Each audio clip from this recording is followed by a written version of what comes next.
Anciano sabio, ¿qué puedo hacer para liberarme de las horribles pesadillas que tengo casi cada noche? Sueño con un horrible dragón que me amenaza y me despierto con el corazón latiéndome con fuerza y completamente empapado de sudor. Después me cuesta muchísimo volver a dormirme y a la mañana siguiente me siento muy cansado y deprimido. Durante el día siempre abrigo la esperanza de que esa noche podré dormir bien, pero la cosa no mejora. A veces incluso llego a desear la muerte para liberarme de este terror. ¿De verdad quieres curarte?, preguntó el sabio. Sí, estoy dispuesto a todo con tal de poder volver a disfrutar de un sueño tranquilo. ¿Ves este camino que se dirige hacia la montaña? Síguelo hasta el final y encontrarás lo que buscas. Lentamente se puso en camino siguiendo el sendero que conducía hacia la montaña. A medida que iba subiendo, atravesando los silenciosos bosques, se iba quedando cada vez más sorprendido al sentir hasta qué punto el aire parecía estar vivo. Pasado un rato a su alrededor, no había más que cimas escarpadas, acantilados de vértigo y rocas puntiagudas. Avanzaba con grandes dificultades, esquivando una piedra tras otra. El sendero era cada vez más escarpado, rodeado de precipicios sin fondo o atravesado por estrechos desfiladeros. Un miedo cada vez más tenaz se iba infiltrando poco a poco en el corazón de Chao Liu, quien maldecía interiormente al anciano sabio. ¿A qué infierno me has enviado? Ahora entiendo por qué no me has acompañado. Querías dejarme solo para que jugase a los alpinistas temerarios y me rompiese el cuello. Muy pronto, el sendero no fue más que un estrecho pasaje cruzando un acantilado, y el emperador avanzaba con dificultad agarrándose a todos los salientes. Sudaba de miedo y de cólera. Se arrepentía de haberse lanzado a esta loca aventura. De repente, se resbaló, se cayó al vacío lanzando un estridente grito. Después de un tiempo que le pareció interminable, abrió los ojos preguntándose dónde estaba. Realmente debía de estar muerto, puesto que había caído al vacío, pero no tenía ningún recuerdo de su caída. Intentó moverse y se dio cuenta de que podía mover sus piernas y sus brazos. Entonces se percató de que estaba colgado de su abrigo a la rama de un árbol, el único árbol que había en todo el acantilado. Encima suyo solo estaba el cielo y abajo un inmenso vacío. Apenas podía distinguir unas pocas rocas al fondo del acantilado. ¿Qué podía hacer? A fuerza de contorsionarse consiguió cambiar de posición y sentarse a horcajadas sobre la rama del árbol y después llegó hasta el tronco. Ahora ya estaba bien sentado, con la espalda apoyada contra la saliente de la roca, preguntándose por qué había tenido que caerse justamente en este árbol. Estaba pensando en todo eso cuando de repente un pájaro se posó sobre una rama justo frente a él. Este pájaro tenía las plumas rojas y negras, el pico negro y unos ojos muy vivaces. No parecía un pájaro ordinario y miraba alrededor con un aire burlón. Estupefacto al ver delante de él a esta ave con una mirada tan descarada como la del anciano sabio, Chao Liu carraspeó, intentando impresionarlo y hacerle comprender que no se hallaba frente a un simple ciudadano, sino que estaba frente a un verdadero monarca. El pájaro, al ver que el emperador se tomaba a sí mismo tan en serio, se puso a reír, como solo un pájaro con plumas rojas y negras podía reírse. Cuanto más se reía el pájaro, más molesto y ridículo se sentía el emperador, sentado en su trono del árbol, con la espalda apoyada contra la saliente de la roca y perdido en medio de esa inmensidad. El pájaro movía maliciosamente sus alas para demostrarle que podía irse cuando quisiera. No tenía más que desplegar sus alas y lanzarse al vacío, mientras que él, el emperador, era totalmente incapaz de escapar de esa situación. Pasados unos momentos, el pájaro empezó a hablarle. Chao Liu se sintió muy sorprendido al oír hablar a un pájaro, pero había recibido tantas sorpresas que ya nada podía llegar a asombrarle. Al haber estado tan cerca de la muerte, podía apreciar la vida con mucha más intensidad que antes. El pájaro le dijo: ¿qué vas a hacer colgado en tu árbol y en medio de este precipicio? Ahora ya no te sirve de nada ser emperador. Chao Liu carraspeó para aclararse la voz y contestó: tengo una idea. Podrías volar hasta mi palacio y llamar al jefe de mis guardianes para que venga con una cuerda muy larga y así pueda liberarme de esta enojosa situación. Muy interesante, desde luego, no te falta sentido práctico, pero ¿qué pensarías si rechazase tu posición? Estoy convencido de que no serás tan desconsiderado. Ciertamente estarás encantado de poder complacerme. Después, influenciado por sus costumbres de soberano, añadió con énfasis: si me ayudas para recompensarte, te regalaré un nido de plumas de oro. El emperador se sintió muy orgulloso ante esta idea tan original. ¿Qué idea más extraña? ¿De verdad piensas que me apetece tener un nido de plumas de oro? ¿No crees que los nidos que fabrico yo con el musgo del bosque son mucho más cómodos? El emperador no sabía qué decir. Jamás había conocido a nadie capaz de enfrentarse a él de esta manera, exceptuando al anciano sabio, y esta idea le hizo sonreír. El pájaro tenía la libertad de emprender el vuelo cuando quisiera, mientras que el emperador se sentía totalmente impotente. ¡Qué situación más humillante!, carraspeó una vez más y dijo: Pájaro, quizás quieras hacerme este favor simplemente porque me ves en una situación muy comprometida. Mi señor, te olvidas de que no hace tanto tiempo en tu palacio estabas tan asqueado de la vida a causa de tus pesadillas que deseabas la muerte. Entonces ahora, ¿por qué ibas a querer vivir? Y Chao Liu se dio cuenta de que, en realidad, no tenía ningunas ganas de dejar de vivir. De repente para él, el mero hecho de respirar se había convertido en un inusitado placer, al igual que el sentir cómo el viento acariciaba su cara y alborotaba sus cabellos.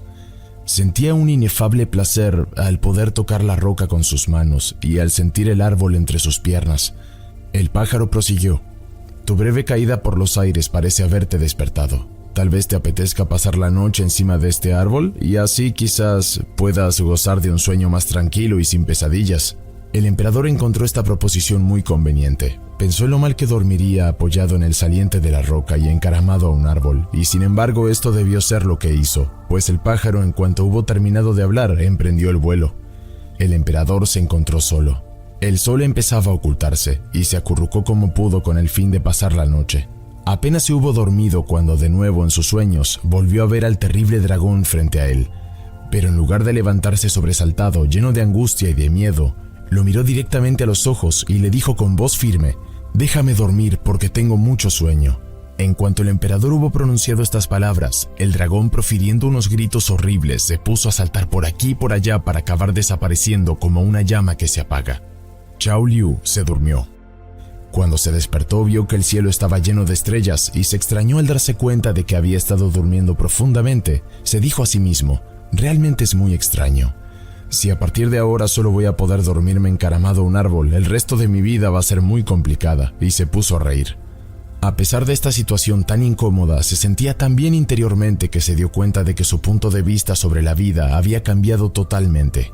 Al día siguiente, al salir el sol, pensó que había llegado el momento de abandonar esta prisión. Levantándose con la punta de los pies con su mano izquierda, logró agarrarse al saliente de la roca.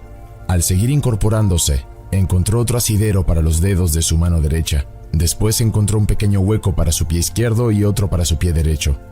No hacía más que sudar y resoplar, pues la vida en el palacio no le había preparado para este tipo de escaladas. Sin embargo, con un enorme valor y un gran espíritu de decisión, consiguió ir avanzando y pronto se encontró en la cima del acantilado. Casi corriendo, volvió a bajar hasta el valle, pudo volver a contemplar la sedosa flor y se detuvo para acariciar sus pétalos. Se encontró de nuevo con el riachuelo y con las florecillas azules de la dehesa e hizo una pausa en su camino para darles los buenos días. Sintió como su corazón saltaba de alegría al contemplar de nuevo las maravillas del bosque y al comprender que toda esta belleza también estaba en él. La esperanza y la confianza fluían en su interior, alejado de los recuerdos de un pasado cargado de problemas y de obligaciones inútiles. Un pasado lleno de dependencias y de juegos de poder totalmente estériles y agotadores. En la corte todos le decían lo que tenía que hacer y se sentía constantemente sometido a presiones, mientras que ahora era como un niño al que permitían jugar sin cesar. Cantando alegremente llegó a la orilla del lago Li, mientras que la noche empezaba a caer. Se refugió debajo de un árbol y se quedó dormido enseguida. Cuando despertó, el sol ya había salido y los pájaros estaban cantando a voz de grito. Estiró sus cansados miembros todavía doloridos a causa de las proezas físicas de la noche anterior y se puso a reír al pensar que se había movido mucho más en tan solo 2 días que durante los últimos 10 años de su vida de emperador. Con la vista, recorrió el lago Li, en el que nadaban tranquilamente unos patos cuyo plumaje era de un brillante color verde azulado. Miró la ondulada cumbre de las lejanas montañas y sintió la cálida serena presencia de los árboles que habían velado su sueño. Pero ¿dónde estaba el anciano sabio? El emperador exclamó: «Anciano sabio, no te olvides de mí. Todavía te necesito. Vuelve conmigo». Al no obtener ninguna respuesta, se empezó a impacientar y ya estaba a punto de llamar a sus guardianes para que le trajesen al anciano, aunque fuese a la fuerza, cuando de repente se dio cuenta de que ya no estaba en su palacio, sino en el bosque de Kan, donde su título no le proporcionaba ningún privilegio. Empezó a reírse de sí mismo, de su orgullo de emperador y de su costumbre de querer dominar el mundo por medio de la fuerza, y también se rió de sus tonterías y de su vanidad. Esta risa era sumamente agradable, sacudía todo su cuerpo mientras las lágrimas de alegría resbalaban por sus mejillas. Chao Liu tuvo la impresión de estar liberándose de todos los años pasados en su papel de emperador honorable y temido, pero esclavo del protocolo, de los horarios y de las ceremonias impuestas por la corte. Pensó haber dejado atrás las presiones ejercidas sobre él por los ministros y los generales, quienes pretendían convencerle de que sabían mejor que él lo que era bueno para él y para todo el imperio. Sintió renacer en él al niño travieso, espontáneo, entusiasta y curioso que había sido. Tras este ataque de risa se sintió maravillosamente bien consigo mismo. Hacía tanto tiempo que no me reía así, pensó. Qué bien me ha sentado. A partir de ahora debería empezar el día con una sesión de risa. Acabas de comprender una de las claves de la felicidad, dijo el anciano sabio apareciendo detrás de un matorral. La risa es uno de los medios más eficaces para alegrar la vida. No esperes a ser feliz para reírte. Empieza a reírte incluso sin razón alguna y serás feliz. La risa estimula todas las funciones vitales de tu cuerpo y reanima tu corazón de niño. Ríete con frecuencia, diviértete viendo el mundo a través de los ojos del humor y tras la apariencia material percibirás las realidades espirituales cuyo brillo va más allá del miedo y del conformismo. La risa es una de las puertas mágicas que se abren en el paraíso. Te ayuda a salir de las prisiones de la razón para sumergirte en el flujo de la vida. Mira la naturaleza a tu alrededor, todo cambia y se transforma. Las rocas, las plantas y los animales salvajes siempre están en armonía con la vida. No dejan que la obesidad o las enfermedades mentales puedan afectarles. Aceptan aquello que les ofrece la vida sin rebelarse. Se dan a cada instante en plenitud de un sí total y sin condiciones. Son libres. ¿Pero qué es la libertad?, preguntó el emperador. Cuando un hombre permite a otras personas aparte de sí mismo que lo controlen, sea decidiendo el momento en que debe levantarse, cuándo debe comer, qué vehículo debe utilizar o cómo tiene que vestirse, entonces no es libre. La libertad es un estado de espíritu, una actitud interior que nos lleva a escuchar constantemente la voz de nuestra alma. La libertad se corresponde al sentimiento de poder salir de cualquier situación sin importar el momento. Es esa capacidad de observar sin dejarse involucrar, de dar un paso hacia atrás y de mirar a nuestro alrededor sabiendo que el mero hecho de ser nosotros mismos nos coloca en una situación de soberanía y de independencia que no necesita ninguna justificación procedente del exterior. Observa, muéstrate silencioso, déjate inspirar por la sabiduría de tu alma en lugar de dejarte convencer por los halagos de tus cortesanos, por los consejos de tus ministros o los cumplidos de tus concubinas, quienes, al igual que telas de araña, tejerán sus redes de seducción para inmovilizarte como a un mosquito inconsciente. Conviértete en tu propio maestro. Ya no necesitarás imponerte ni intentar convencer a los demás, dejarás de creer que debes pelearte. Aquel que saca la espada ya ha perdido la batalla. El poder de un ser humano no reside en la fuerza que éste puede demostrar, sino en la capacidad de mostrarse libre de toda dependencia con respecto a los demás. Recuerda al emperador Huang Li. Deseaba hacer el bien, hacer felices a todos los habitantes de China y pensaba que una buena organización era la clave de todo. Redactó leyes y más leyes, reglamentos precisos para cada situación y muy pronto nadie pudo sentirse libre. Las leyes eran violadas sin cesar y las nuevas leyes no aportaban ninguna mejora. Cada vez había más criminales en China y el emperador se hundió en una profunda desesperación.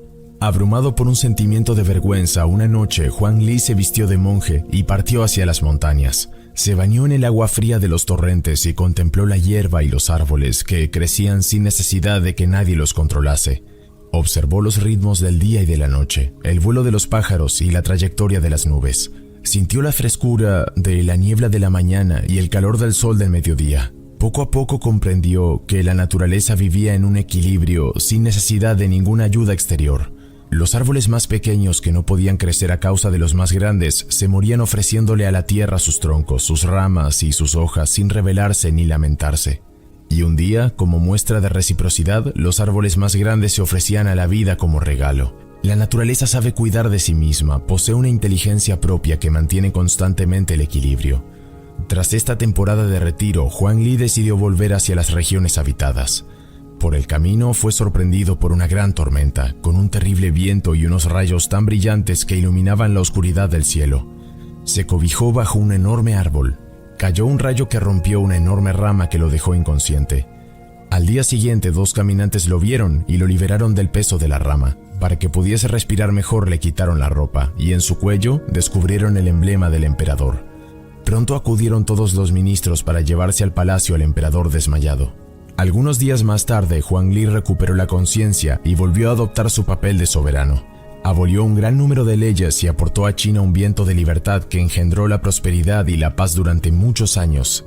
Su filosofía era muy sencilla: animar a todos a escuchar aquello que les susurra el corazón, con la conciencia de formar todo parte de un mismo cuerpo.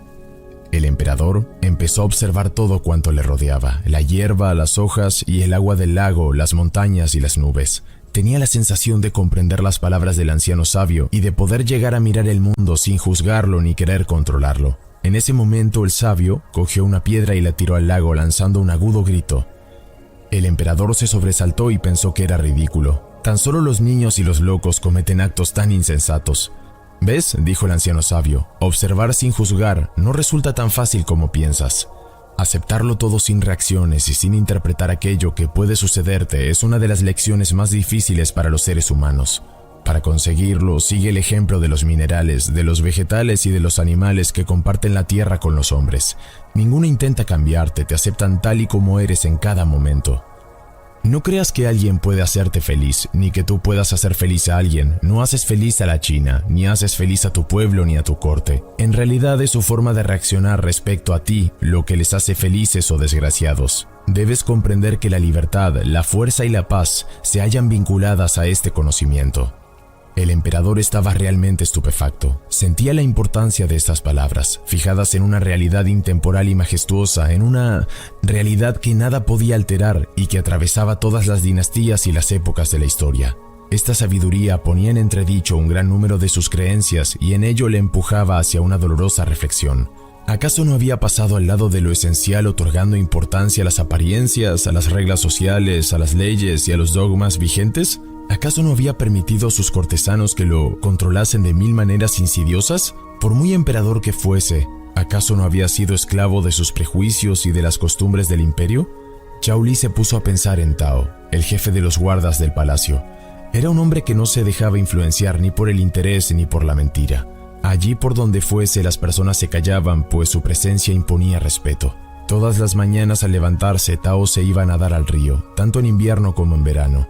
Después corría durante horas y finalmente se colocaba la armadura para atravesar Luoyang y acudir al palacio. Su fuerza física y su habilidad en las artes marciales eran grandes, pero sobre todo, de él se desprendía un poder que no pretendía seducir ni convencer a los demás. Tao hablaba muy poco, pero cada uno de sus gestos era verdadero, y mucho más elocuente que cualquier interminable discurso pronunciado por un ministro sediento por demostrar su inteligencia. En 3 ocasiones Tao había llevado a los ejércitos del emperador a luchar contra los invasores mongoles. Había triunfado y había salvado China. Jamás demostró ningún tipo de vanidad y volvió a adoptar su papel como protector de la familia imperial con gran determinación. No conocía el orgullo y sus pasos siempre eran suaves y ligeros.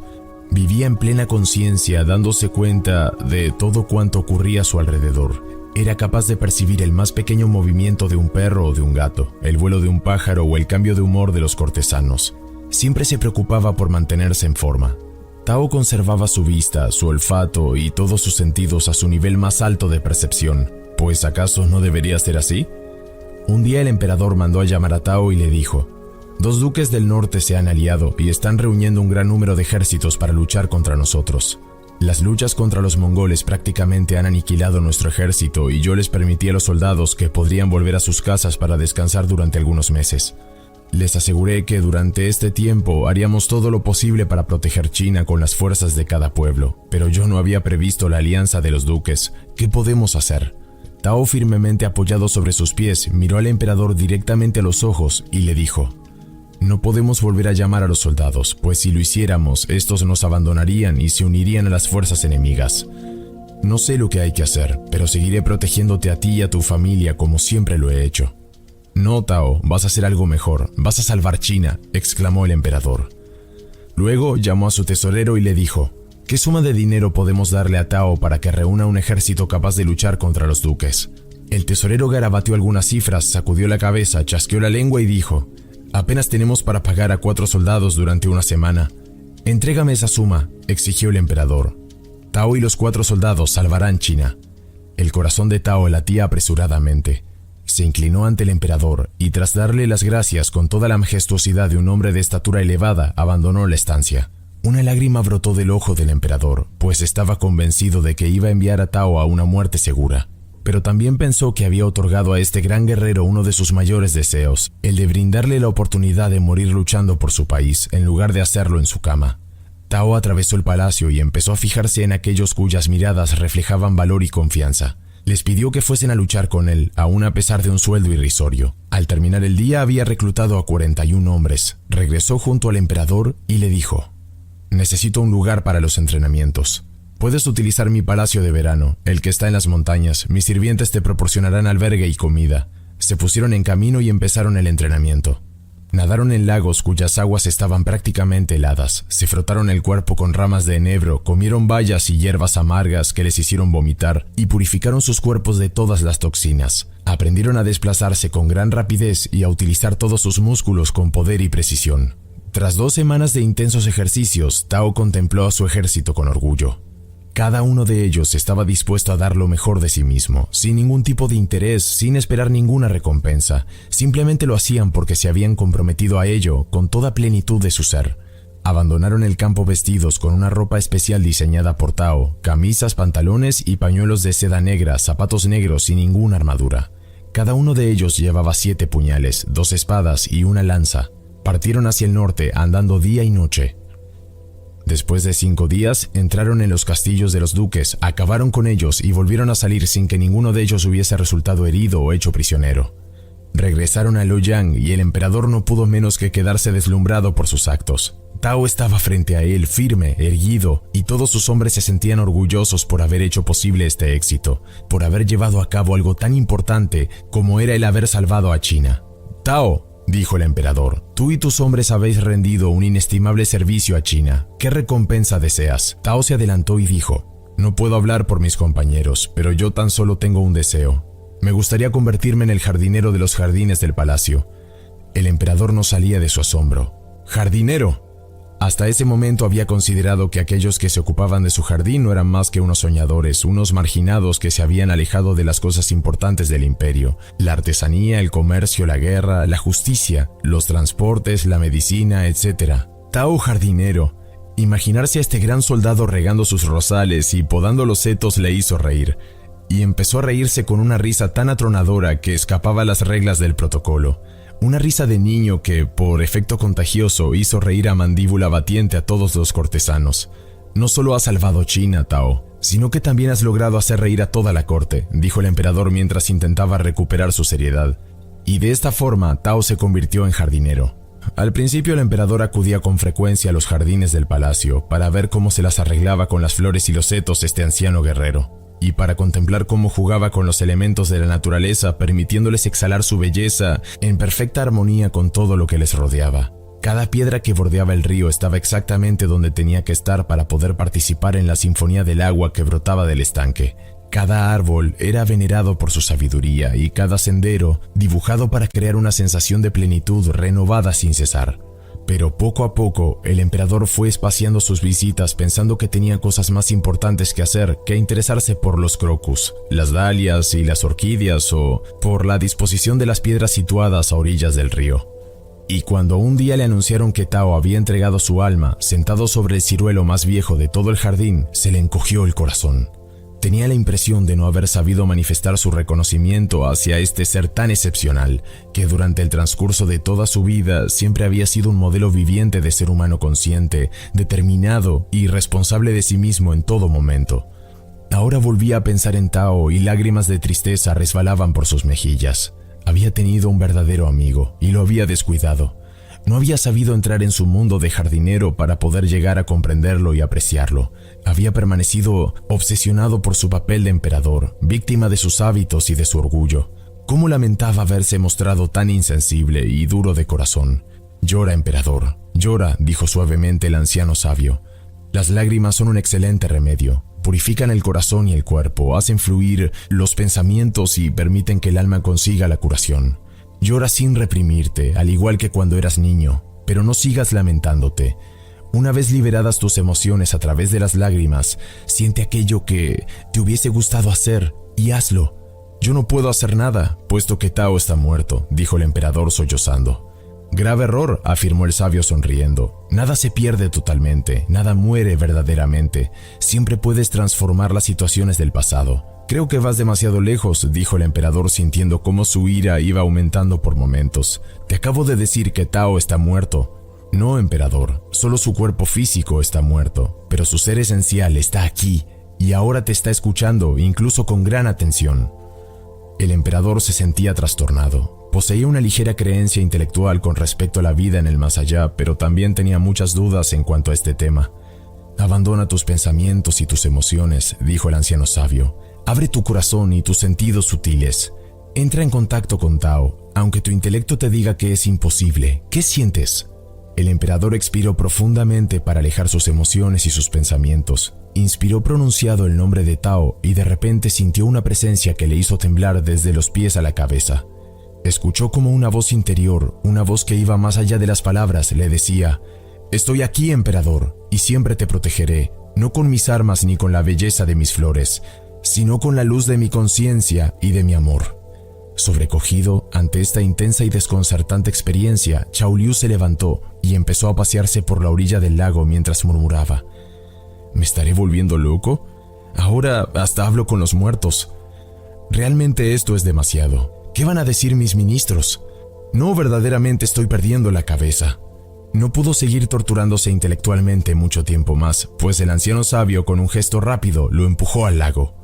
El agua estaba muy fría y el emperador pensó: tan solo el anciano sabio sería capaz de tratarme así sin temer que yo mandase a cortarle la cabeza.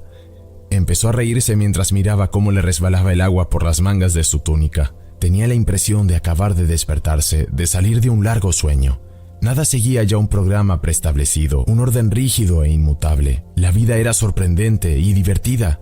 ¿Acaso el anciano sabio estaba realmente loco o bien su sabiduría consistía precisamente en aceptarlo todo, incluida su locura? Mientras el emperador dejaba que sus ropas se secasen al sol estirando sobre la hierba, el anciano prosiguió: olvidar que la vida continúa después de la muerte puede provocar muchas angustias, muchos miedos y muchos sufrimientos inútiles.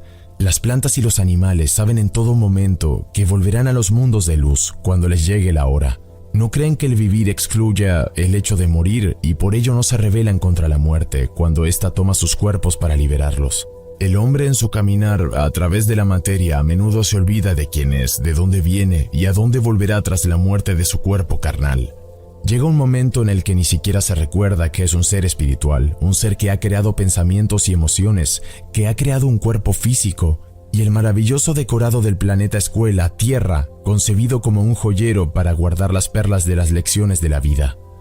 Ha conseguido perderse hasta tal punto entre los espejismos de su mente y los laberintos de sus costumbres sociales que ha terminado por considerarse un mendigo. Mientras que es un emperador divino, hijo del Padre Celestial y de la Madre Terrenal, el niño eterno e inmortal del cosmos. El haber olvidado su origen espiritual es el pecado original. Este es su único pecado, pero de él nacen todos los miedos y las miserias que pueblan la vida de la mayor parte de los humanos, al igual que los guijarros llenan el fondo de los ríos. Emperador, en el momento en el que pienses que no eres más que un ser carnal, te volverás tan miserable como los mendigos, que mueven sus escudillas cuando ven pasar a los habitantes de Loyang, y que se han convencido de que vivir consiste en ir subsistiendo día tras día. Para que tu vida sea agradable y placentera, necesitas sentir que los seres que pueblan los mundos de luz te apoyan y te guían. Aquellos a los que has amado, pero se han ido antes que tú hacia las esferas celestes, no están muertos. Siguen amándote, animándote, protegiéndote y rodeándote de belleza, tal como hacía Tao cuando vivía en la Tierra y como sigue haciéndolo desde entonces, desde los mundos espirituales. Todos los seres vivos, tanto estén ocupando un cuerpo material aquí en la escuela planeta Tierra o estén en un cuerpo de luz allí en los mundos espirituales, forman una única familia. Incluso aunque cuando estén en la Tierra pueden odiarse y pelearse entre ellos, en los planos luminosos todos se ayudan mutuamente porque tienen conciencia de ser hermanos y hermanas, niños nacidos de los mismos padres divinos. ¿Así los mongoles eran mis hermanos?, preguntó atónito el emperador. Sí, dijo el sabio riéndose. Todas las noches, cuando abandonas tu cuerpo para volver a tu alma, te encuentras con ellos para intercambiar opiniones y hacer nuevos proyectos. Creo que vas demasiado lejos. No pretenderás que me trague una idea tan descabellada. No tienes por qué asimilarla al instante, le dijo el anciano sabio. Se trata de una dimensión de conciencia que debes vivir, de una experiencia que debes realizar. Acuéstate y relaja tus músculos. Voy a llevarte al país de los sueños. Cerró los ojos y poco a poco, mecido por la serena voz del anciano sabio, empezó a sentirse seguro y a relajarse profundamente. En el momento en el que iba a quedarse dormido, el anciano sabio le habló un poco más fuerte para obligarle a mantener despierta su conciencia, y entonces el emperador pudo descubrir cómo viajar interiormente utilizando su imaginación para explotar las realidades sutiles. Contempló magníficos paisajes, se paseó a orillas de lagos de esmeralda y se bañó en luminosas cascadas.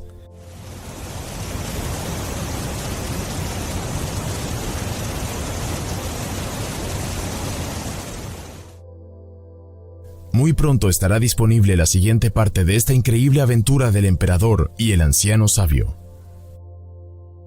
Si te interesa saber más sobre este tema, te recomiendo el siguiente video disponible en este canal. Búscalo así: El flujo de la vida, cuento de sabiduría oriental para reflexionar.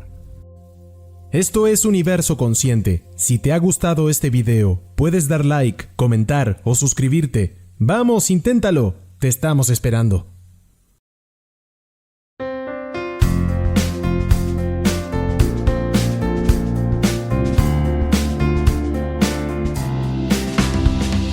Every little thing related to you make me smile. I know you are doing hard work to make things possible. I want to let you know that I am with you and I will be forever. Every little thing related to you make me smile.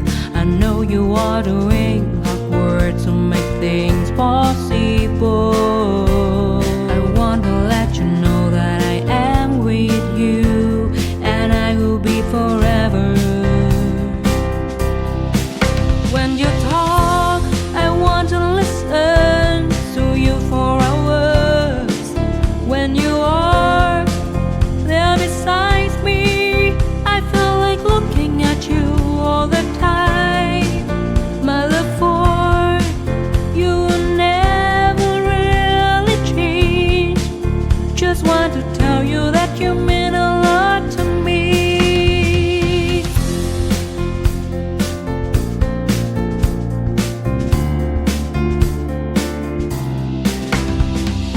Every little thing related to you make me smile. I know you are doing hard work to make things possible. I want to let you know that I am with you and I will be forever. Every little thing related to you make me smile. I know you are doing hard work to make things possible. I want to let you know that I am with you and I will be forever. When you talk, I want to listen to you for hours. When you are there beside me, I feel like looking at you all the time. My love for you will never really change. Just want to tell you that you mean a lot to me. When you talk, I want to listen to you for hours. When you are there beside me, I feel like looking at you all the time. My love for you will never really change. Just want to tell you that you mean a